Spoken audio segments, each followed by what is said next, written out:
महाराष्ट्र के तेलंगाना के निजामाबाद ज़िले के गांव में ग्रामीणों ने एक बच्ची की लाश को नहर में तैरते हुए देखा। जब ग्रामीण पास में पहुंचते हैं तो देखते हैं वो बच्ची की लाश है, जिसके बाद उन्होंने इसकी सूचना पुलिस को दी। मौके पर पुलिस पहुंचती है, तब बच्ची की लाश को नहर से निकलवाती है और उसके शव को पोस्टमार्टम के लिए भेजती है। वहीं पुलिस बच्ची के बारे में जानकारी जुटा रही थी, लेकिन बच्ची का कहीं भी कोई पता नहीं चल रहा था, जिसके बाद पुलिस सोशल मीडिया का सहारा लेती है और बच्ची के बारे में जानकारी जुटाती है। जब बच्ची की पहचान होती है तब जो कहानी निकल कर सामने आती है वो बेहद चौंका देने वाली थी। नमस्कार आदाब, मेरा नाम है मुनीब जैदी। आज की कहानी है महाराष्ट्र के नांदेड़ जिले के केरड़ गांव की। केरड़ गांव में पांडुरंग कोडमंगले होते हैं, वो सैलून की दुकान चलाते हैं। उनकी उम्र 28 साल होती है। इसके अलावा घर परिवार में पत्नी व 2 जुड़वा बेटियां, इसके अलावा एक बेटा था। पांडुरंग सैलून की दुकान चलाते थे, जिसके बाद पूरा गांव उन्हें जानता था। पांडुरंग को चुनाव लड़ने का बेहद शौक था, वो सरपंच बनना चाहते थे। पांडुरंग को लगने लगा था कि अगर उसने चुनाव लड़ा तो वो जाहिर सी बात है यहाँ से जीत जाएगा, क्योंकि पांडुरंग को गांव का हर सदस्य जानता था। इसके अलावा सरपंच से भी उसकी दोस्ती थी। पांडुरंग को लगने लगा था कि वो चुनाव जीत सकता है। इसके बाद पांडुरंग ने स्थानीय निकाय चुनाव में अपने आप को उम्मीदवार बनाने की ठानी। पांडुरंग उसके बाद सरपंच के पास जाता है और वो कहता है कि मैं चुनाव लड़ना चाहता हूँ। वहीं सरपंच बताते हैं कि चुनाव लड़ने के लिए महाराष्ट्र सरकार का नियम है कि 2 बच्चों का होना अनिवार्य है। वहीं पांडुरंग के 3 बच्चे थे। इसके बाद पांडुरंग परेशान हो जाता है।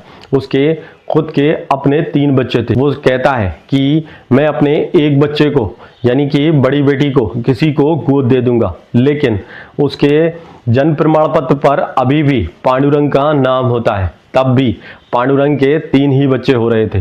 पांडुरंग बेहद परेशान था। वो अपने दोस्त और गांव वालों से सलाह भी ले रहा था, लेकिन उसकी कुछ समझ में नहीं आ रहा था। इस बीच उसने अपने एक बच्चे को रास्ते से हटाने की ठानी, जिसके बाद पांडुरंग अपनी एक बड़ी बेटी प्राची, जो 6 साल की थी और जुड़वा थी, वो उसे अपने साथ बाइक पर बैठाता है और कहता है कि बेटा आज हम घूमने चलते हैं। पांडुरंग अपनी बड़ी बेटी प्राची को महाराष्ट्र के निजामाबाद ज़िले के एक गांव के थोड़ी दूर पर लेकर जाता है। वो उसको मोटरसाइकिल पर बैठाता है जहां सागर नहर थी, और सागर नहर में ले जाकर अपनी बड़ी बेटी जो 6 साल की थी प्राची, उसको ले जाकर उस नहर में धक्का दे देता है।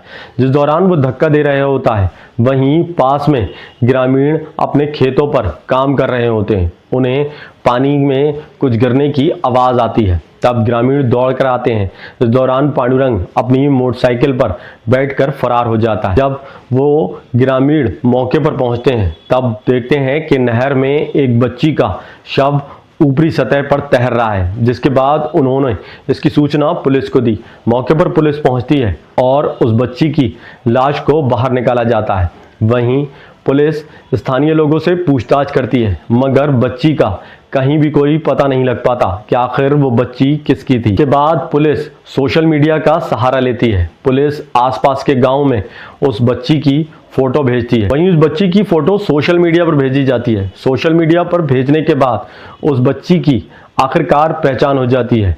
एक युवक का फोन आता है, वो बताता है कि इस बच्ची का नाम प्राची है। जिसके बाद वो बताता है कि ये प्राची पांडुरंग की बेटी है। पुलिस मौके पर पहुंचती है और पांडुरंग से पूछताछ करती है। पहले तो पांडुरंग पुलिस को गोलमोल बातें करता है। उसके बाद वो कहता है कि मेरी बच्ची की तबीयत खराब है और मैंने उसको एडमिट करा रखा है। इसके बाद पुलिस सख्त हो जाती है और उससे सख्ती से पूछताछ करती है। आखिरकार पांडुरंग सच उगल ही देता है। वो बताता है कि महाराष्ट्र सरकार का नियम था कि 2 बच्चों के होते हुए ही आप चुनाव लड़ सकते हैं। उसके 3 बच्चे थे, जिस कारण वो चुनाव में उम्मीदवार नहीं बन पा रहा था। के बाद उसने बड़ी बेटी को अपनी बाइक पर बैठाला और नहर में ले जाकर धक्का दे दिया। पांडुरंग ने खुद स्वीकार किया। वहीं पुलिस ने पांडुरंग को गिरफ्तार कर लिया। बच्ची की हत्या में पांडुरंग और उसके साथी सरपंच का पूरा संयोग रहा। पुलिस ने पांडुरंग और सरपंच दोनों को गिरफ्तार कर लिया।